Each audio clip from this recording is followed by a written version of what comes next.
Let's talk a bit about some of the stuff that could make patch 6.2 a little bit better. As the PTR has progressed, I've been making notes and working out things that I think would be good for the quality of this patch's content. Now, some of this video probably couldn't feasibly be shoved in right now, though a few of my points could be, and I think they'd be nice little tweaks.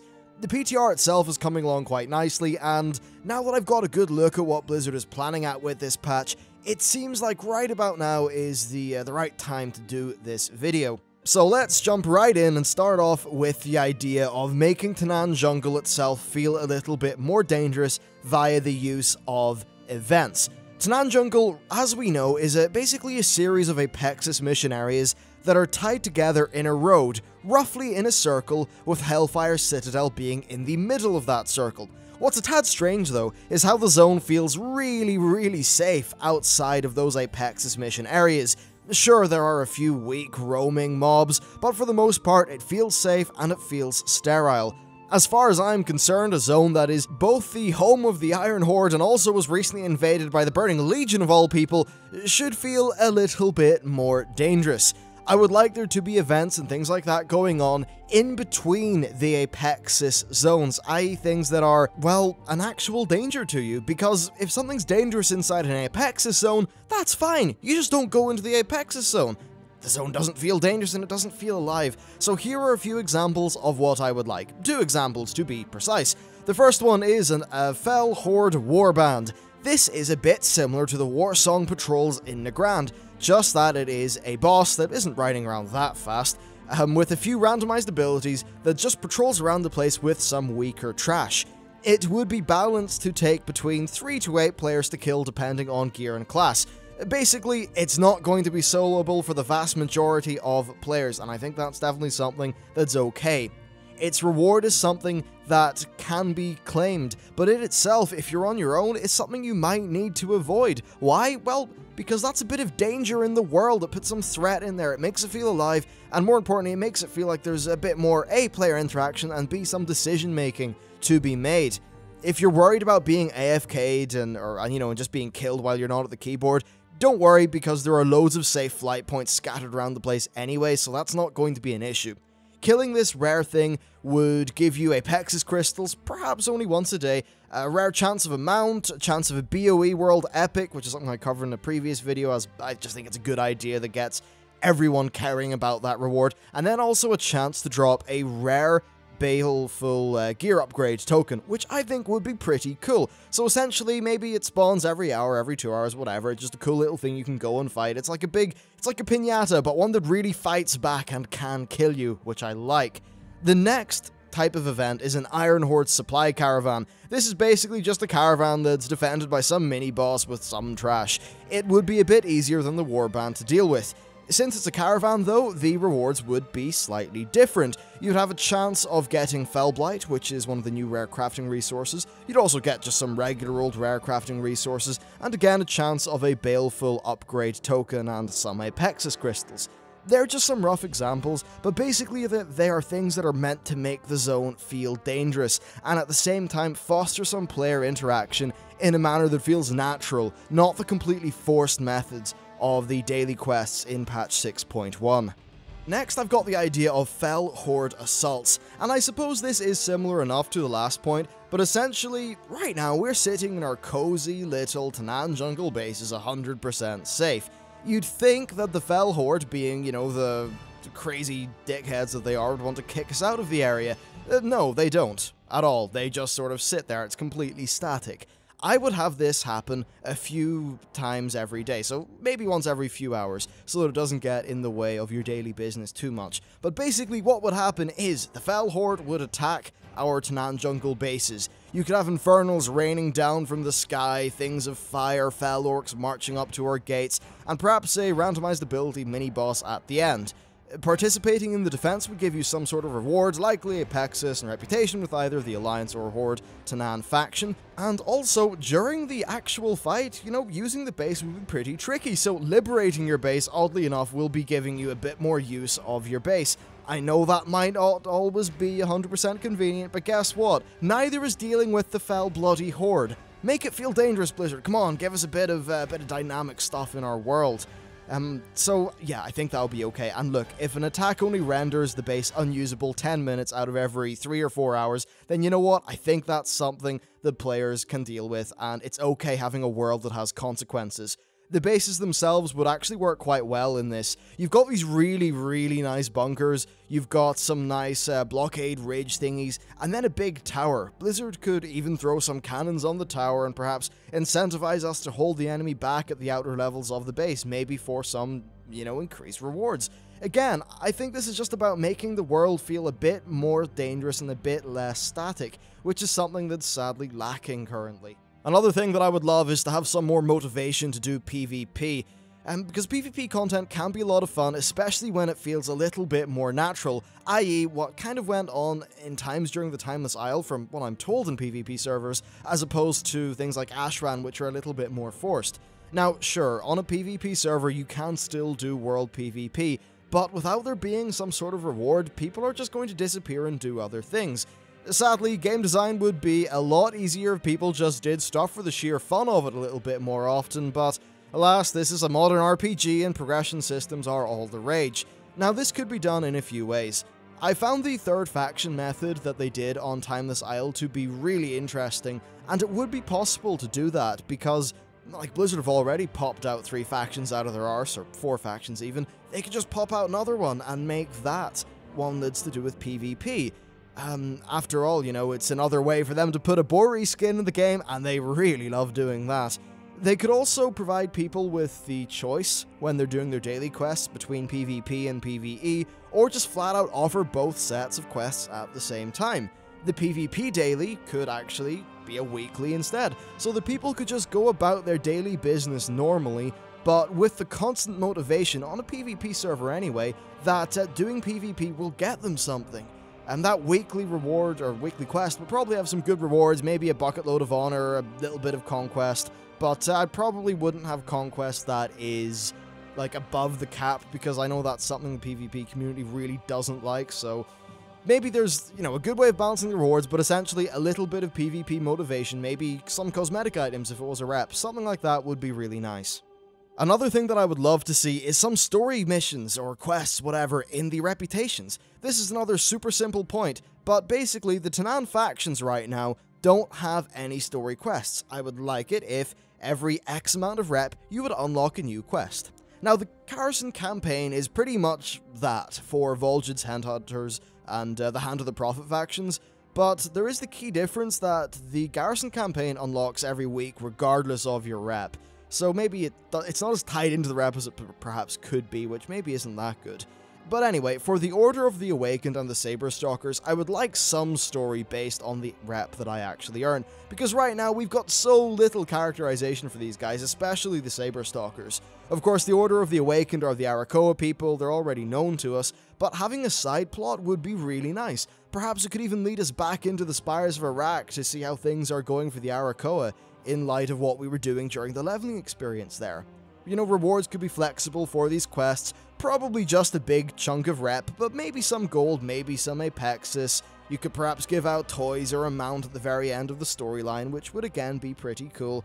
And perhaps what I think could be really cool is, at the end of these storylines for the reps, you could unlock a new Garrison ability to use in the Tanaan Jungle zone. Right now we can use our outpost abilities from the rest of Draenor on Tanaan, but some new ones would be nice. Perhaps a large Arakoa sunbeam that could, burn your enemies, or you could maybe be transformed into a massive rampaging Saberon for a minute or two.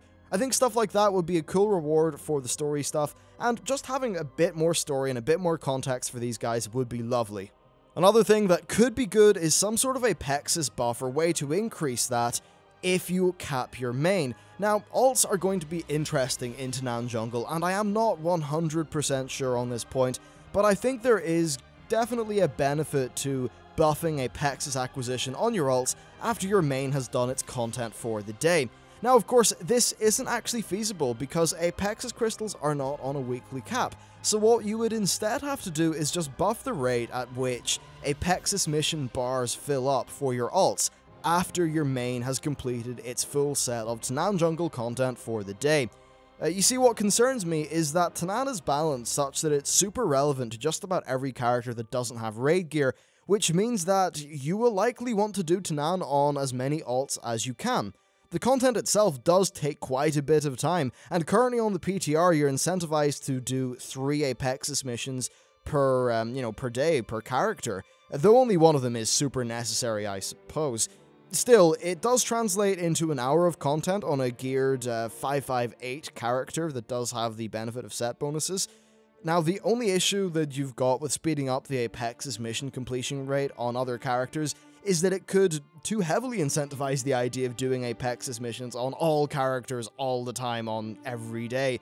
So I'm a bit torn on this one, honestly. So I'm going to throw this one out to you lot. What do you think would be the best way to deal with this issue of, Apexis being a little bit more alt-friendly? Do bear in mind, of course, that player feedback generally does err on the side of, I want more rewards, and that's not always the best thing, so do take that into account. Next, I would have Apexis crystals and reputation for a chosen faction drop from dungeons. They are sort of doing this already by having a Draenor dungeon event that happens every once so often, but I think this should be a baseline bit of functionality for the game. A few hundred Apexis crystals could drop per boss, and then a larger amount could drop for the final boss.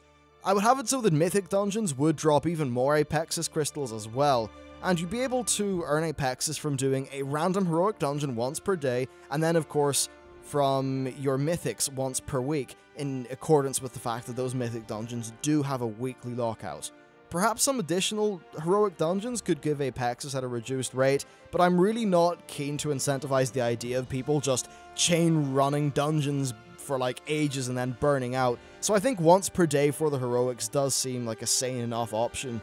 As far as reps go, you would get a large chunk of reputation at the end, once per day for heroics and again once per week for each mythic in accordance with their weekly lockout. Basically, it would be enough rep to make it worth doing over farming mobs, because I don't think farming mobs is a really fun way to get rep, and doing a dungeon really would spice up those rep grinds quite a good bit. Hell, they could even make it so that sometimes the Tanaan mission table offers a mission that gives you more Apexis crystals for doing a dungeon. This would let people have a break from doing the Apexis dailies. Hell, maybe during a Timewalker dungeon event, one of the options on your Tanaan mission table, instead of doing an Apexis mission, could be to do a Timewalking dungeon. I think stuff like that could really vary up the gameplay that's going on in this patch and just keep it fresh for a little bit longer. Right, this next point is a super simple tweak, but I think that the Garrison campaign from patch 6.0 should no longer be on a weekly basis once you've completed it. Look, it's this late in the game, and I think it's fine to allow people to binge on it. Getting a new alt and then thinking, wow, if I want to see the end of this campaign, I'm going to have to wait 12 weeks. That's not a very fun experience, is it? And in fact, most people would just completely forget about the Garrison campaign on their alts. So I think they should just open that up and let you do it on a sort of, your own personal basis, however much you want to do it. They should just take the cap off and let you have at it. Next, I think it might be worth adding a currency surrounding the Timewalker dungeons.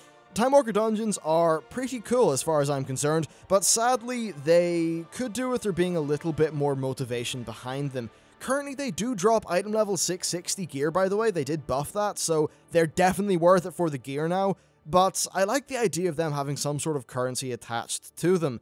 This currency could be used to purchase purely like cosmetic items.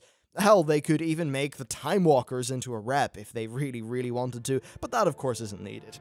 Timewalker Tokens, or whatever the hell you'd call them, would drop off bosses in Timewalker dungeons, and they could be used to purchase cosmetic bits of gear, a few old-timey pets, and perhaps even a mount or two. Maybe the odd bit of unique heirloom gear, or something like that. They could maybe be high-resolution or different color variations of some of the old TBC and Wrath weapons. You could also have unique sets that are themed out of the sort of themes of each expansion that has time walking enabled. It's the sort of system that could start off really small, but then be added to in subsequent content patches, and I think it could provide quite a bit of gameplay for those of us who don't mind hopping into a dungeon to chase some nice cosmetic stuff for our characters. And next, I would actually like the idea of there being a raid rep or just a raid currency. I've actually written a video discussing this topic a few days ago. I haven't got around to recording it, but since Blizzard keeps on talking about motivating people about raid gear, especially given the weird changes they're doing with patch 6.2 and ramping up item levels and things like that, I think that having a currency system within raids could work out quite well. Now, there are some issues, like with it being very deterministic and unexciting and just being a point grind, but I think it does give people something to look forward to. There's a bit of light at the end of the tunnel when it comes to gear, and I don't think that's a terrible thing. Now, as much as all of that is fine, let's give it a bit of a twist and make it more interesting. I would have some sort of unique cosmetic things that only raiders could get. Something that says, holy shit, that's a raider, they ain't fucking around, what a swag lord, right? Isn't that great? Now, what could those cosmetic items be? Well, something with a transmog effect would be great, but realistically, is it that feasible? Perhaps not. There are already raiding mounts, but maybe there could be a more attainable one that's based on that raiding currency. And what kind of rewards would you lot go for? I'm kind of interested to hear, because I haven't really worked it out in my head yet. We already know that Blizzard are working on a class-based accessory system, for an example giving hunters quivers, giving rogues little vials of poison, and giving paladins like holy tombs that they can attach to their belt. Nothing to do with player power, but just cosmetic items. Maybe some unique ones of those could be to do with raid progression. And the main idea with this is that, for an example, if we're talking about Valor points, well, Valor points after you got all of your gear sorted were a bit like, who gave a crap, right? But if past that you'd be able to get some cool cosmetic stuff, I think that would give people some pretty cool motivation and a nice little reward at the end of their raid that's not necessarily tied into item level. I think that could be quite nice. And finally, for the last point, well, I'm not going to give you a point. I'm going to refer you to two other videos, one of them by me and one of them by another YouTuber.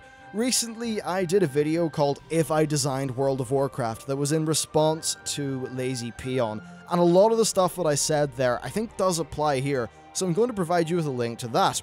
Also, while I was editing this video together, it was originally a top 9 by the way, but I decided that it would be worth just throwing in the 10th one and giving you some referrals to other bits of good content. And I saw that Asmongold had actually did a similar video about the stuff that he would like to see happen in this patch. And I think pretty much all of his points are awesome. They're about driving player interaction, which is a core design thing that I strongly agree with. And I think it's one that Blizzard agrees with, because they have said that they kind of have eroded that over time and they want to have it happen again. So I'd say you should definitely give his video a watch, and I'll throw a link up to that on the video right now. You'll see a box. Click in the box. It'll be worth it. You'll have fun. But anyway, that is basically it for this video. They're just some of my thoughts about patch 6.2. Now don't worry, the patch does have lots and lots of, good bits and pros, but it's still in the PTR, and one of the things about the PTR that Blizzard likes is feedback, and people talking about things, and just fostering more ideas, so I think it's a pretty good time to do a video like this. Anyway, that's it for me. If you've been PTR testing the game, what do you think about what's going on right now? Thank you very much for watching, and I will see you next time.